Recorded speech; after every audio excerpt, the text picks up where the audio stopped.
and welcome to another Saturday morning chat with Ethan Morrison and myself, Nick Hedrick. Ethan, who was on the phone, which is why we're late. So I think the best way to start this off would be for you to offer an apology to the millions of people watching around the world. And I'm being completely sarcastic, by the way. Uh, I would like to apologize for my phone call that was set up at 9:24 in the morning and to be called at 9:26. I apologize that the phone call went over, Wow. and I will do better in the future to not make this occurrence happen once again before Wow. Saturday morning chat. Wow. That was very genuine. It takes a big man to admit when he's wrong. And Thank you. I really do appreciate that. A lot to talk to today. Big weekend in sports, Ethan. We got UFC, Ryder Cup, NFL, college football, WNBA playoffs, and everything far and in between. It's a good time of the year, Ethan. It definitely is. I mean, it's a big sports weekend. I mean, you got college football, you got the NFL, UFC 266. What more can you ask for this weekend? I don't think we could ask for much more unless we were just greedy people. Ethan and I are not morning people, which is what makes this whole premise of the show a lot more fun.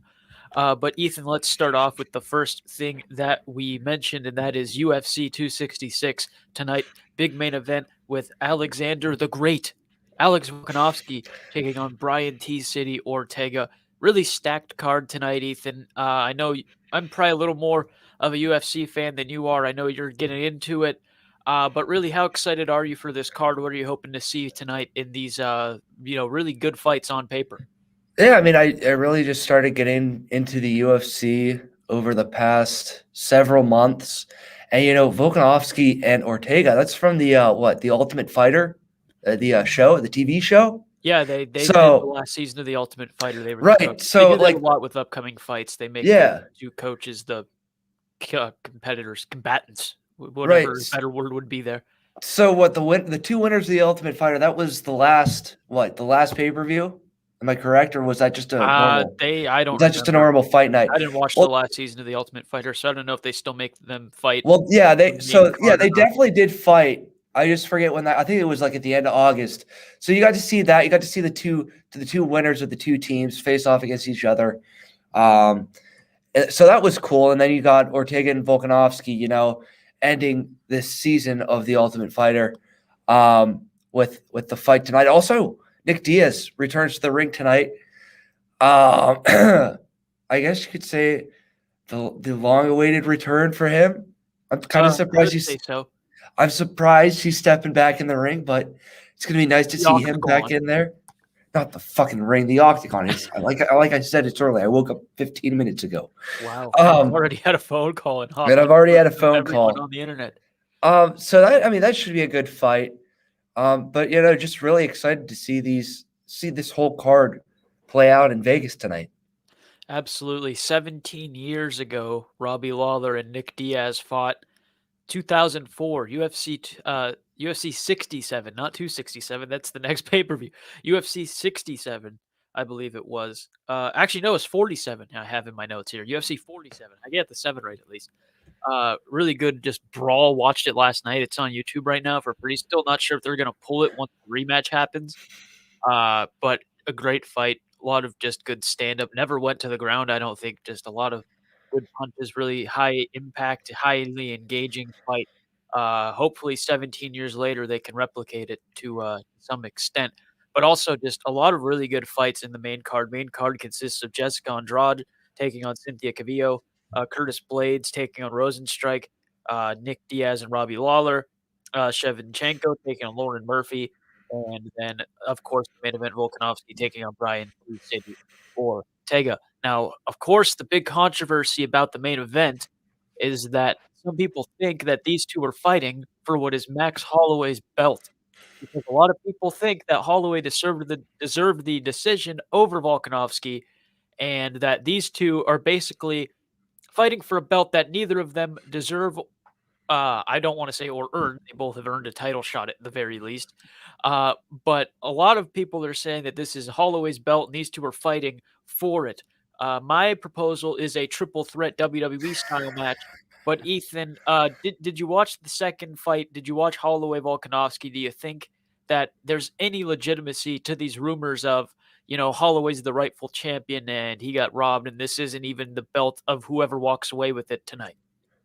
Wait, when did the last fight take place? Because I think I remember watching I it. cannot recall an exact month or day, but Can you give me like a brief storyline again on what the hell happened? well, Volkanovski beat Holloway. They fought Okay, again, and it went to decision, and a lot of people thought that Holloway won, but it but went he to didn't. They gave Volkanovski. the decision to Volkanovski. That's really it. That's really the moral of the story. I think you got to give the fans what they want, Dana. Wow. You got to put these guys back in the ring to decide it. Can't end on a decision. That's kind of stupid for a title fight. You need a decisive winner. If these fans are saying, "Oh, Holloway won," and they're Team Holloway, and then you got Volkanovski fighting with Ortega tonight, it doesn't seem right. It doesn't seem fitting. You're going to leave a sour taste in the fans' mouth.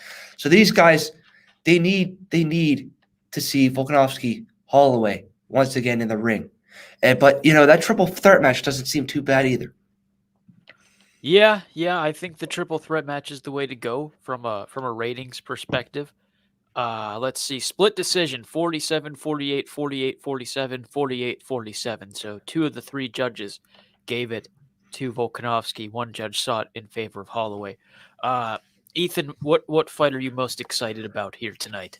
I think the Nate Diaz Robbie Lawler fight. I mean, just seeing him back in the ring is gonna be a sight to see, um, since he's been around for so long.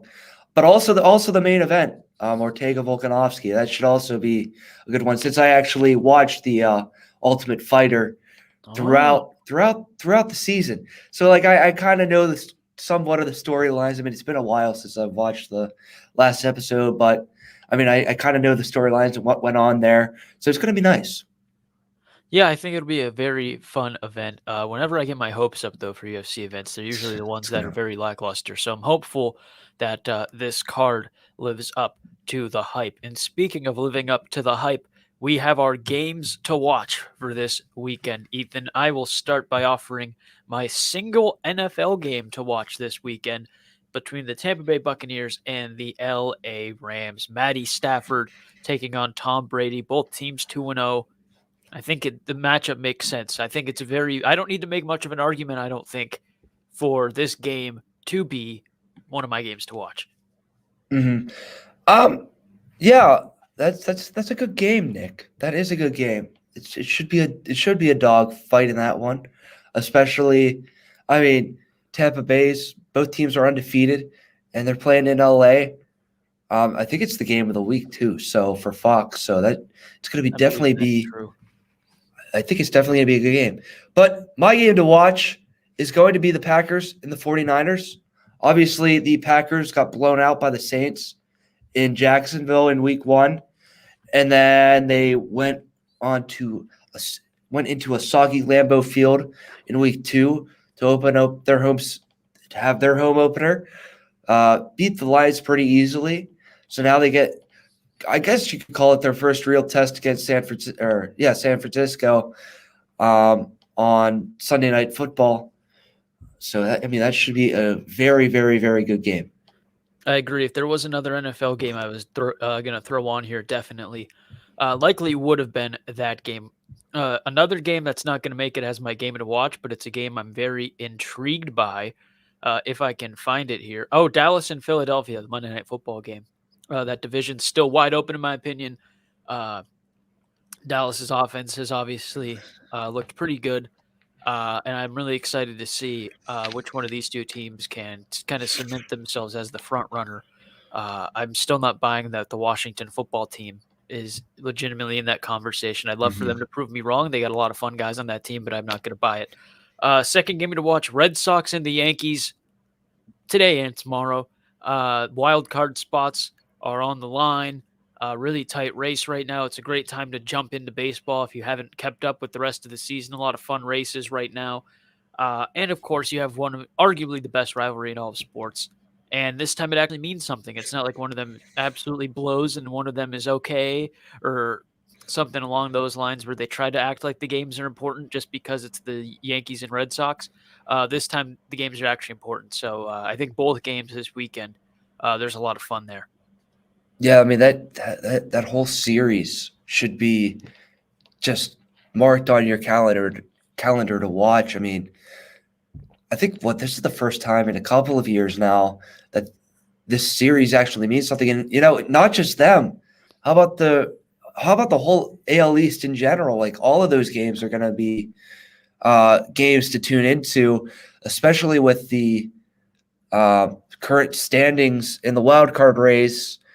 And you see how the Tampa Bay has that strong lead in the AL East right now, and then you got you got four of the five teams in the division that are fighting for playoff spots. I mean, Tampa Bay already clinched, but you still got Boston, New York, and then possibly the Blue Jays, all I think within like a game and a half or a game.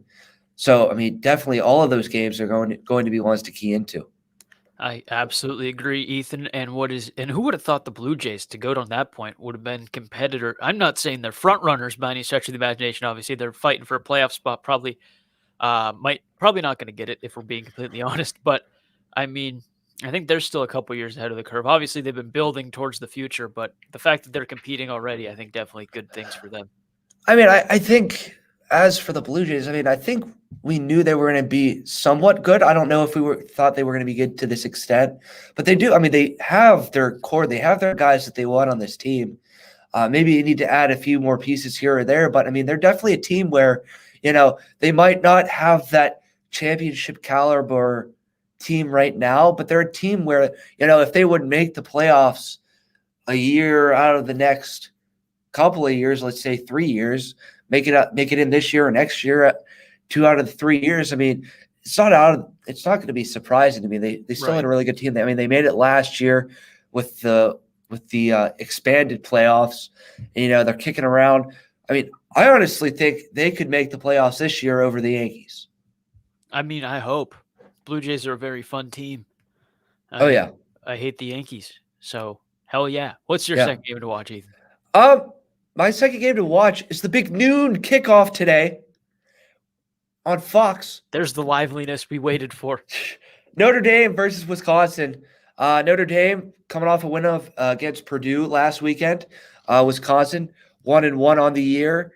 Notre Dame needs to prove himself after a rough game down in Tallahassee against the Florida State Seminoles, and then barely beating Toledo. That's the team in their home opener, and then barely beating Toledo, and then finally handling Purdue with ease last weekend. But they're going to be on the road, and that's going to be a tough game for them. And what better game to start off your Saturday? Wisconsin and Notre Dame, two ranked opponents. Wisconsin, their only loss coming to Penn State at the beginning of the season. So what more, like I said again, what more can you ask for on a Saturday? I have thoughts on that. I'll get into it when my weekend wagers get brought into the mix. Oh, and also it's at a neutral site too, Soldier Field. So, it's true. Yeah. I mean, I think it's technically a Wisconsin home game, right? I believe so. I think that's the spin. I could be wrong, but I thought I saw it was a Wisconsin home game technically. I believe so. Yeah, game 3, not a game at all. It's the Ryder Cup. If you go back and watch our latest YouTube video, Nick and Kyle, the challenge, I'm a big golf guy. I've never really gotten into the Ryder Cup that much. I've always wanted to, never really had a chance to watch it. Work today. That's why we're doing this so ungodly early. I know some people are laughing at us saying 9:30 is early, but whatever. You're a scrub. Sorry. But really excited, hopeful to watch the end tomorrow. USA is up 6-2 right now. 14.5 points gets you a win. 28 matches throughout the weekend between Team USA and everybody else. USA against everybody, baby. And so, yeah, USA is up 6-2. I believe that's their biggest lead after one day in 75 years. Maybe that's too much, but I think that's what I saw yesterday. Really excited. Just love the format. You got foursomes, four ball, and then singles. And just so the personalities. It's a fun atmosphere, but it's a serious atmosphere. It's a good way to get into golf. Oh, it definitely. I mean, did you see the video yesterday when they were teeing off at 7:15 in the morning and the crowd Right. was rocking? I mean, it's one of the golf events where like I can actually like I don't watch golf to be honest with you. I mean, I'll watch the uh Brady. What was it? The match. The I'll match. watch. I'll watch Careful those. not to name me and Kyle's matchup that. We called it the Oh, challenge instead. Didn't oh, want good any job. Don't want to get lawsuits. sued. Didn't want to get sued. Didn't want a lawsuit.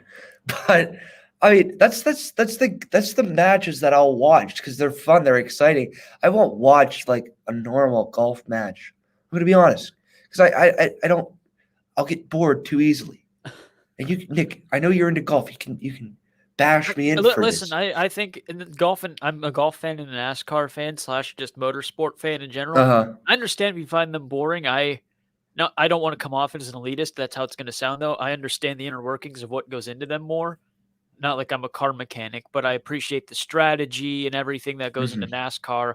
I appreciate the difficulty in picking the right club, getting the right read in golf. I understand it's not everybody's cup of tea, though. So I Mhm. don't take offense. I don't think I'm better than you because I watch it. So don't apologize to me. You have nothing to apologize to me for. You're wonderful.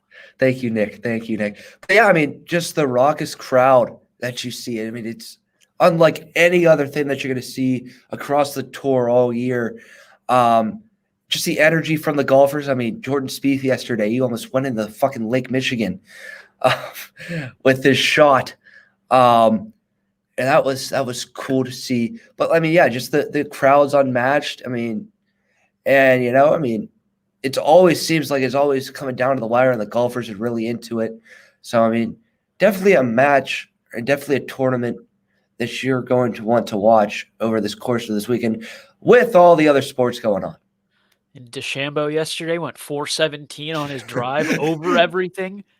Was 75 yards away from the pin. Everybody else played it safe, just hit it into the fairway like you're supposed to. He had hit it over everything. Ethan, what's your last game to watch this weekend? Uh oh, I forgot my freaking third game. Oh no, Um, my we are third never game, starting this early again. my third game to watch. My third game to watch. There's so many great games, Nick.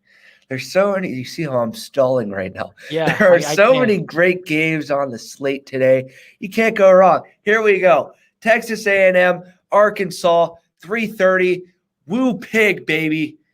Um, Texas A&M on the road, facing off Arkansas. Well, yeah. Well, it's a neutral site game. I apologize. AT&T Stadium, 3:30, CBS. I got Arkansas taking this one for the upset. I mean, we haven't seen Arkansas off to this good of a start in years. In years. Those hogs. So the Hogs, woo pig, baby. Um, so I mean, beating Texas A&M, who's like, kicking around and who might be a college football playoff contender. Who knows if they get one win here, one win there. They're kicking around. So it's a big win for them today to beat a ranked opponent in conference play. But it's also going to be a big win for Arkansas if they can take down the giant Texas A&M. I agree, Ethan. That's definitely a good game to watch. They're a good pick, solid pick. Thank Speaking you. of picks, I think it's time to move into our picks for the weekend wagers. Insert the mirror sound effects here. But before we get into our wagers, Zach Snyder, before we even started, don't know who he is. Ethan has to know who he is. He's I giggling do. like a little I do. schoolgirl I over do. there. Zach Snyder says Seattle minus 1.5 is the lock of the century this week. Put your tuition on it, put your mortgage on it, or even put your retirement fund on it. Now, this is going to sound completely like we don't get a lot of engagement, so I'm going to make the people that do engage with us feel really good. Here you go, Zach. Thank you. But this was the bet of mine that missed the cut. I have 3 bets. Oh, This is the 4th one. Just missed the cut. I love this bet. They play what swayed Minnesota. you away from it? I don't know. I thought it was too easy, to be honest with you. Not even to sound like a douche. I thought it was too easy. Minnesota still Blair Walshing, even without Blair Walsh on the team, getting blown out week 1. I like it. I like Mhm. Seattle. I'll always like Seattle as long as Dangerous Russ and Danger Russ Wilson and Pete Carroll are together.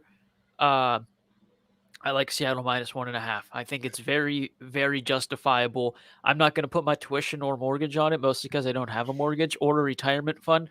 But I'd throw some money on this one. So Zach, thank It, you very much for the it, comment, it, and I agree. That is a good lock in my opinion. I mean, I honestly, they wasn't on my bets of the week, but I mean, you can play this line virtually at 2.5. You can go really any which way with it. But yeah, I mean, it's a wonderful bet. I mean, Minnesota, they lost to Arizona last weekend off of a field goal. I think has played very tight and strong throughout this year. I mean, they beat Indy in week 1, and Russell Wilson's playing very well this year. So I mean, there's no reason why you shouldn't take this bet with Seattle. I agree. We'll get into our bets now. First one I have is Arizona, the Cardinals, -7.5 against Jacksonville. Urban Meyer said it best when he said it's like playing Alabama every week earlier this week. The best tweet I saw about that was, did he think they were going to be playing Purdue? Uh, but I think Arizona, Kyler Murray and the boys, I think they definitely win by more than a touchdown. Well, it'll be a touchdown and whatever. But -7.5, I think easily that gets covered by Arizona here against Jacksonville. I would almost put my life on it. Not quite though. Don't clip that. But I think it's pretty easy thought.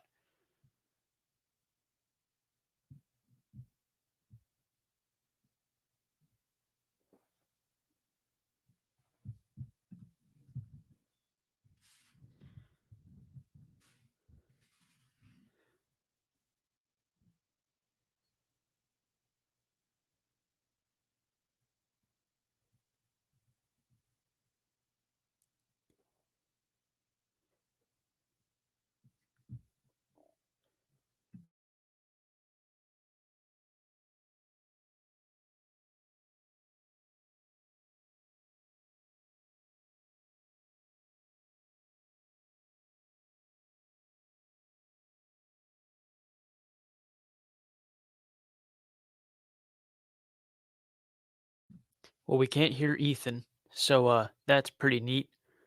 Oh no! As Yeah. I made my second apology, I mean, there was a tour that was walking by, so I didn't want to pick up their loud noises. Uh-huh. So I'm making my third apology now. I was apologizing for not being able to find the game, and now I found the game. Now I'm apologizing that I'm muted. Wow, this has turned to shit. But It was shit long before then, don't worry. okay. So I got Mississippi State at +2.5 against over LSU this weekend at noon. I think this is a very safe bet to go with, especially with Mississippi State at home going up against a mediocre LSU team. So I mean, yeah, that's pretty much all I got on that one. It's a very safe play this weekend, other than the Minnesota Seattle pick. What's your second bet, Ethan? My second bet of the week is Vegas, the Las Vegas Raiders, -4.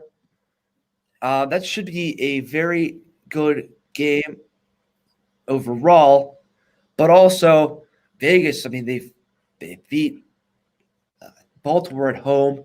They've beat Pittsburgh on the road, which I never thought in a million years would happen. So I mean, it's going to be an interesting game. They're playing the Dolphins. I believe Tua's out with a rib Oh, yeah, I'm injury. pretty sure he's out. So, and the line just dropped to -3.5. So, put that money in right now, everyone, because this is my lock of the week. Ooh, with hand motions, Ethan. Correct. That's very My bold of you. lock of the week. Mark it down. I'm even going to put money on this. We say, "Oh, here's our bets of the week." I don't normally put money on it, but this week I am going to put money on it because the defense for I almost said Oakland, Las Vegas is insane. Is very good. So they're going up against Miami, who struggled last week against Buffalo, who's without a starting quarterback in Tua, and the Raiders are at home. So there's no reason why you shouldn't take this bet. Well, that's a compelling argument. My second one's going to be Volkanovski minus 180 against Ortega. You're not going to get a good payout unless you parlay this with something, most likely. But I think Volkanovski wins. Ortega's very dangerous, obviously, submission wise. Great striker, can end it at any moment. I just think Volkanovski is going to come in with a very well executed game plan. I've heard a lot of people saying he should go for the legs, leg kicks, weaken him, slow down the motor. I think he'll probably do that, and I think he'll probably grind out a decision. But I'm not ruling out a spectacular TKO or KO from Ortega. But I think Volk by decision is the most likely outcome. And now again, just trying to save my butt. Either man could end the fight too at any point. I just think they wear each other out, and they slowly grind to a decision. But I hope they keep a high motor throughout the whole fight. But I think Volkanovski, no matter how you spin it, I don't have the cojones to say bet on round 3 TKO, bet on round 3 submission, bet on the decision. But I can tell you to bet on Volkanovski walking out with the gold still over his shoulder tonight. So yeah, that should be a very, very, very interesting bet for anyone that would want to take that risky one from Nick. Wow. But I mean, hey, I think it's a good bet though. I think it's a good bet. But you're just gonna have to bet a lot of money for a good return, which I don't think I want wanted. all 3 of my bets. I saw how much it pay out. I'm kind of tempted. Ooh. Even if I just throw a couple dollars on it, I think I can get a decent payout. So I mean, why not even throw Right. $5 on it and just see what happens? Exactly. Well, So, yep. I was gonna say, go ahead, Ethan. Bet number 3. Oh, so my final bet of the week was actually one of my games to watch. Green Bay, San Francisco. San Francisco is a 3-point favorite, but I have Green Bay +3 in this one. I just think Rodgers in Green Bay, that offense has figured its shit out. If the defense can hold on, which they've struggled. They have. I don't think the offense was the problem in week 1. I solely think, yes, the offense was the problem, but also the defense struggled mightily in that one. And we saw last week that they struggled early on in that game until they finally started to figure things out against Detroit. But I think with that being said, if the defense can, once again, like I said, hold on, I think this bet's going to be a safe one for everyone to take with Green Bay on the road +3. I'm hesitant to bet on Green Bay because week 1, they got smothered by dangerous Jameis Winston. I said dangerous and started thinking Russell Wilson. My bad. Famous Jameis Winston, with his LASIK surgery or whatever he ended up getting, he torched them. I know the Saints got blown out last week, but they were missing a lot of coaches and I think a couple players because of COVID. But the Packers beat Detroit. I don't know if I feel confident as in, oh baby, they're back after beating Detroit. Universally accepted as probably one of the worst teams in the league this year. I appreciate your confidence in A-Rod. Yeah, A-Rod. Yep. I like where you're coming from, but I don't know if I personally would back that up. But I do like it. I think it's aggressive. I think it's an aggressive bet, and I really like the idea. Thank you, Nick. The idea. Thank you, Nick. It sounded like a teacher giving you like a low B or a high C. Like, I'm not sure if I completely agree, but you seem to be really passionate about it, so you'll pass. A valiant effort. We'll see if Notre Dame passes the test because Notre Dame, Wisconsin. I'm taking Wisconsin -6.5. And you could say, Nick, that's almost a touchdown against a team that's ranked higher than them. Like, are you crazy? The answer is no. I'm not crazy in that regard. Maybe in other regards. I'm a Notre Dame fan. Okay. Last week I bet against them and it didn't work out for me. But they needed a 10-point fourth quarter to beat Purdue by 2 possessions. Wisconsin's a team that grinds you out. Kind of like I said, Volkanovski was going to grind against Ortega tonight. Wisconsin is a very strong defensive team. They, Penn State, I think, scored 16 on them in a victory. Last week, they played Eastern Michigan. I know, not a big deal. They only gave up 7 points. This is a team that hasn't even given up 30 points this season so far. Playing Notre Dame, who needed a bunch of miracle plays to beat Toledo. Toledo, Ethan. Nothing against the MAC. Long live the MAC, baby. Maction, baby. I think Wisconsin can beat Notre Dame by a touchdown. I think Notre Dame's going to lose, obviously, but it's going to pain me to say this. I think it's pretty confident. There's a lot of confidence instilled in me that Wisconsin's going to beat Notre Dame, neutral site, whatever, by at least 6.5. I think that this is easy money. I'm going to say it is a risky play to play this one, especially in favor of Wisconsin. Listen, I know, but much like last year on To the House when I kept picking the Steelers until they proved me wrong, last week Notre Dame proved me wrong, but it wasn't impressive enough. If they prove me wrong this week, I'm not betting against Notre Dame again. I mean, Mark that down in your calendar, on your little notebook, your yearly planner, whatever. If Notre Dame proves me wrong this week, I won't bet against them again all season. I But don't I want think to. Wisconsin beats them by a touchdown. I don't want to play the neutral site card, but it is a neutral site, and it leads me to believe that this game is going to be closer than that spread of minus 6.5. Okay, But you say that. But Notre Dame barely beat Toledo at home. That's true. Now they're playing a ranked Big Ten team at a neutral site. I don't think it's going to make that much of a difference. No. Okay, yeah. Not to crap all over wherever you were going. No, it's okay. My thought process. It's okay. I mean, I like this. I like that we can disagree on shit because it's good. It adds some flavor to the podcast. You're a very respectful disagreeer, Ethan. That's very honorable of you. Thank you. No, of course. All right. So with our bets lined up, we now go to our new segment, our favorite segment that hasn't even had edition yet. It's the first edition of it, the Steelers Stress Meter. Last week, we came in and sang the praises of the Steelers winning week 1. We said the only way the defense slowed down is if they got hurt. What happened? They dropped like flies. And now Ben's banged up already. I thought it would take 1 week. It took him 2. He made it through a game and a half, basically, without getting dinged up to the point to where it became a national story. Stephen A. Smith said they should sign Cam Newton. Okay. But now it is time, 1-1, playing a Cincinnati team this week. Very explosive. Joe Burrow threw 3 picks on 3 pass attempts in a row last week. He's probably angry. You got T. Higgins, you got Joe Mixon, you got Jamar Chase. You got a lot of people on that Cincinnati team that are explosive playmakers. You have a questionable Pittsburgh defense health-wise. Already 1-1. A division game you have to win. Ethan, what's your stress meter at right now for the Steelers? Scale of 1 to 10. Very low. Actually, very low.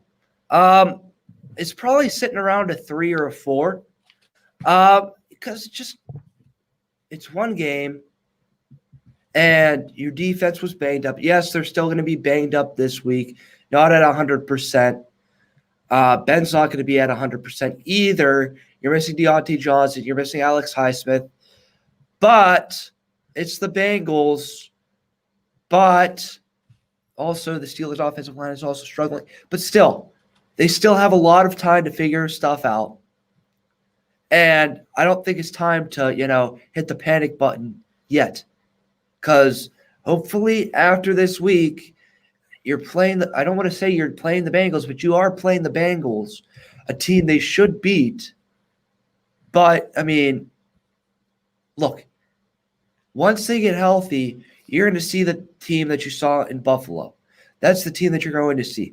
Last week, even against a banged-up offensive line, they weren't able to get any pressure on Derek Carr, which, was terrible for them, ended them. In week 1, they were getting pressure over Josh Allen all game long. You missed that big TJ. You missed TJ Watt. You missed guys like him that can make his presence felt on the field. Without him, you're kind of screwed. And this week, hopefully, we know he's not going to be at 100%, but hopefully with him out on the field, you're still going to get some more pressure than you did last weekend. So, as long as they can, slowly build up and get healthy over this next week or 2, I think they're going to be all right. Especially with Deontay Johnson back, hopefully next week, they're going to be fine. Okay. You almost calmed me, but not enough. I'm at a 5, right in the middle. Listen, Pittsburgh never beats the Raiders. I can recall one time in my lifetime that they beat the Raiders. I was born in 1998, if you want to go back and do the math. There's one time I remember them actually physically beating the Raiders. Every other game I remember them losing.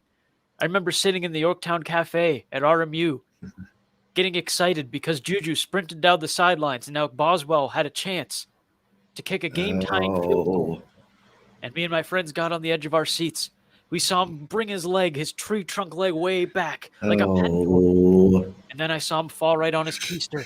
And all of the Yorktown Cafe goes, like what you're doing right now. oh. Why did you have to bring that So up? them losing wasn't that much of a surprise. I really thought with Josh Jacobs out, it wasn't going to be that big of a task, but I'm still not surprised. Okay?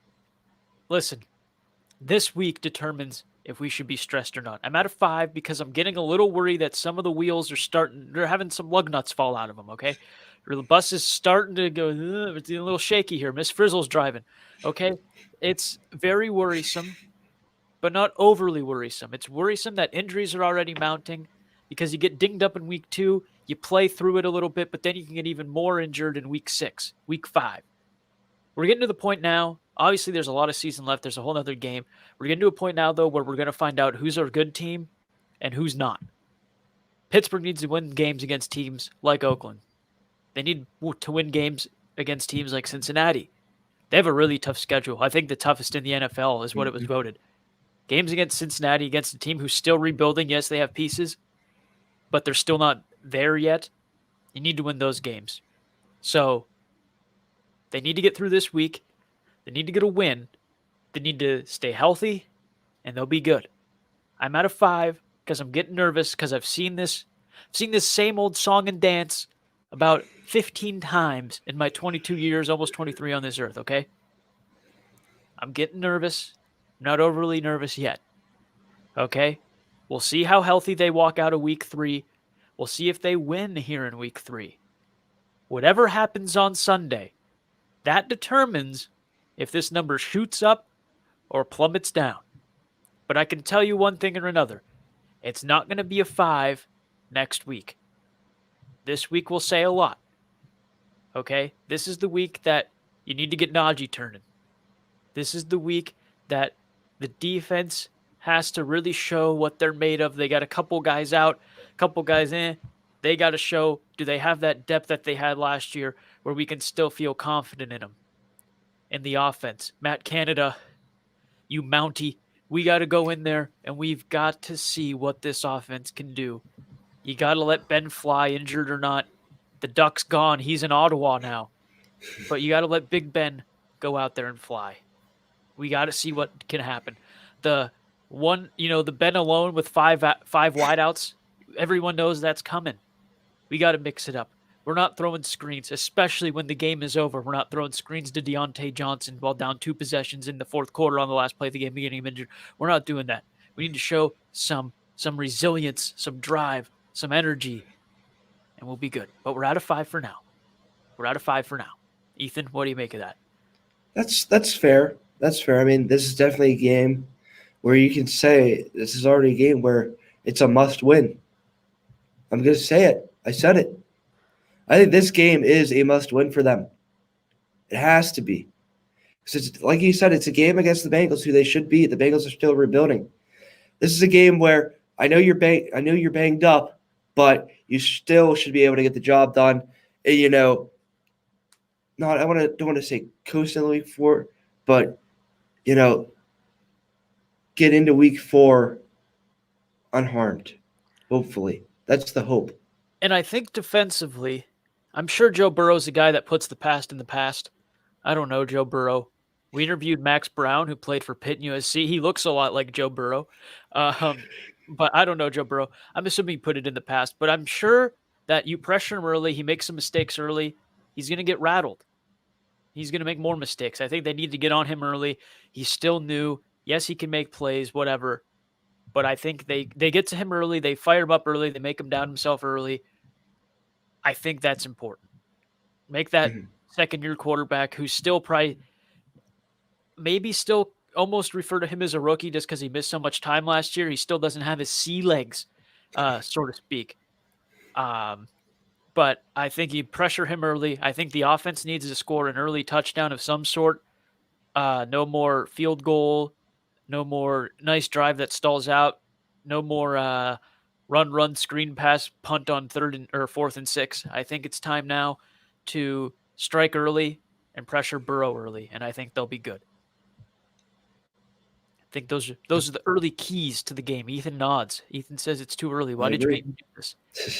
But Ethan, this was a Saturday morning chat. Any final words for the lovely people at home? I'm just excited for another great weekend of You sound sports. excited. Let me tell you. I am. I am super excited. Oh Oh, my. you can't even Once talk. once I start to get moving, I make I stroll, like go on a nice little stroll. I'll be fine. I'll be raring to go. But I just cannot wait. A lot of great football games on this weekend. A lot of great miscellaneous sports on this weekend. So I just cannot wait. Absolutely, Ethan. We will be back next Saturday with another Saturday morning chat. We're going to try to do it a little later so we both have some more enthusiasm. But thank you very much for joining in. Maybe we'll have a special guest on next week, too. Stay Ooh. tuned. We'll see you next time.